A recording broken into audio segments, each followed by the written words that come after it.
மேகம் திறந்து கொண்டு மண்ணில் இறங்கி வந்து மார்பில் ஒளிந்து கொள்ளவா, மார்பில் ஒளிந்து கொண்டால் மாறன் அம்பு வரும், கூந்தலில் ஒளிந்து கொள்ள வரவா, உன் கூந்தல் தேவன் தூங்கும் பள்ளி அறையா, மலர் சூடும் வயதில் உன்னை மறந்து போவதுதான் முறையா, நினைக்காத நேரம் இல்லை காதல் ரதியே ரதியே,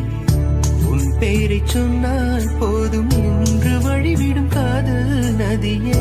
என் சுவாசம் உன் மூச்சில், உன் வார்த்தை என் பேச்சில், 5-6 நூற்றாண்டு வாழ்வோம் என் வாழ்வே வா, மலர்களே மலர்களே.